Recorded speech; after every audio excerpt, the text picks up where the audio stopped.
Venom's journey through time to prevent the death of his son is continuing, but will he finally get a grasp on what is going on? Today we're going to be covering Venom issues 19 and 20. Eddie Brock just acquired the last Venom symbiote, but somewhere else in time and space, Normie walks into his bedroom of the Oscorp residence in New York. He ignores the voice calling out to him from underneath the bed, but can't ignore the knocking at his window. He looks up to see Venom waving at him.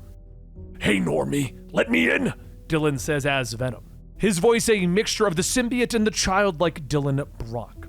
But Normie waves him off, telling him that he has a Sunday dinner with his grandfather and can't hang out with Dylan. Dylan ignores this, using his symbiote to pick the lock. "Where's your symbiote, Red Goblin?" Venom asks, and Normie points underneath the bed where they can see the symbiote's red eyes watching them. "Are you guys getting along?" Dylan asks. "I guess," Normie sighs, but they're interrupted by the voice of Norman Osborn as the door suddenly opens up and the former villain enters. Dylan stands in the room with Normie. "I didn't realize you had a friend over," Norman Osborn says through the doorway. Dylan nods, explaining that they're friends from school and that he needed some help with his homework.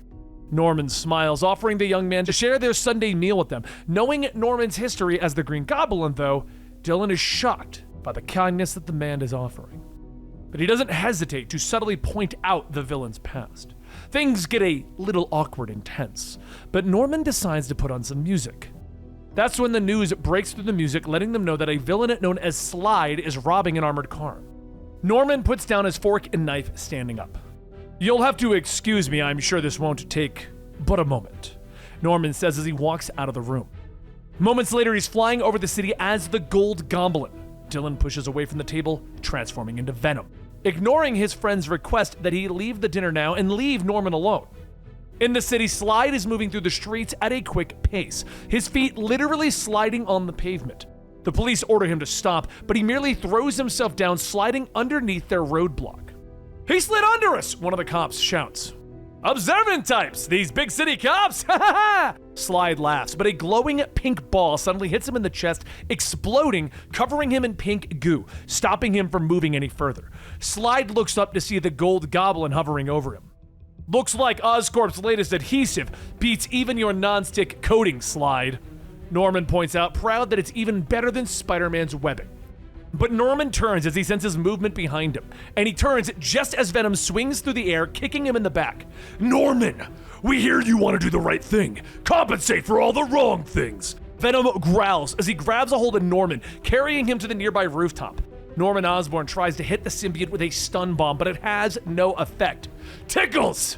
Don't worry, Norm. We're here to help. We'll show you an easier way to atone for all of your victims. Just fall a mile in their shoes." Venom shouts as he flings Norman off the rooftop. Norman tumbles through the air, but he calls out to his glider to catch him. He then steers the glider away, knowing that he needs to put distance between him and Venom, but a web line snags the glider. "Going somewhere?" Venom asks as he yanks Norman back, swinging him into a wall.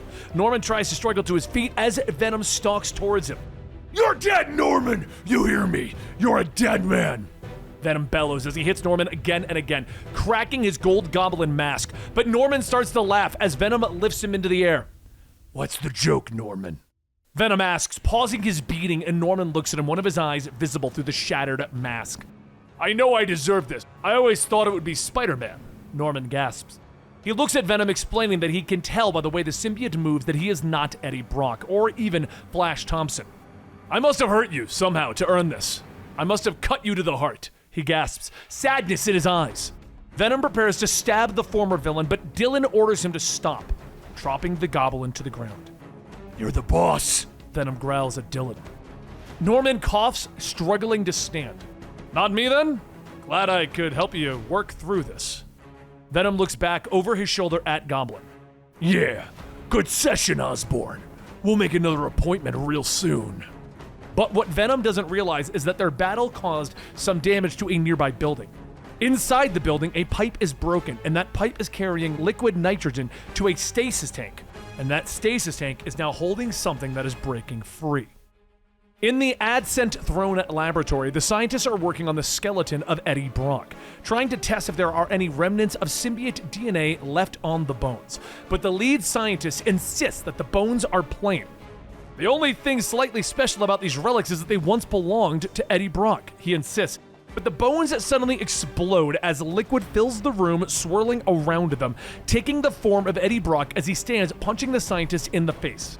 The assistant backs up in terror, hitting the alarm button, slamming the doors shut and locking them inside. "There's no way out! Nothing can be gained from hurting me!" the assistant shouts as the newly formed Eddie Brock steps off of the examination table, naked. "I believe you," Eddie says as he walks to the door, turning off the pain receptors in his new symbiote body, using all of his strength to tear the door off of its hinges. "You'd be surprised what a human symbiote can do," Eddie says over his shoulder as he walks out of the room, leaving the assistant stunned. Eddie continues to move through the facility, avoiding the heavily armed security guards as he makes his way outside. At the edge of the complex grounds, a guard is talking to a biker, ordering the young man to turn around as the area has been locked down. But a strained symbiote grabs the guard from behind, yanking him into the woods. Eddie steps out, staring at the young biker. "I need your bike. The clothes too, just down to the pants. I'll go commando." The young man looks at him in shock. "Holy crap, you're a Terminator?" Eddie smiles. "If that speeds this up, sure." He suddenly realizes the young man had some white spray paint, as he was looking to tag rail cars down at the rail yard, and Eddie smiles again. "Do me a favor," he begins to state. Later, Eddie is roaring on the new bike with his new clothes, the leather jacket now painted with the Venom symbol. Days later, Eddie arrives in Bayswater, where Dylan and Venom once hid for a short time before the Life Foundation found them and shut the place down. Eddie stands outside of the bar that Dylan worked at, stopping by the Hellhounds, who now seem to run the place. "When the Life Foundation locked this place down, looking for some alien freak, they made a deal with the people in charge. And in this town, that's the Hellhounds!" Lex Drexler says, acting tough and ordering Eddie to leave, but Eddie refuses. "Cut his throat! Leave him to the rats!" Lex snaps. But Eddie sidesteps the attack from behind, grabbing the knife-wielding attacker's arm, breaking it at the elbow. Another moves in to stab him, but Eddie twists, kicking him in the face. He picks up one of the knives, looking back at Lex. "You talk a good game, Drexler, but you're not the man in charge. I can smell the man in charge from the next state over, and he's sitting right in that burned-out bar," Eddie says, motioning to the building behind them. The bikers all begin to look worried and whisper about the monster in the building. But Drexler has had enough, drawing out his pistol, aiming it at Eddie, who doesn't flinch. "Enough already.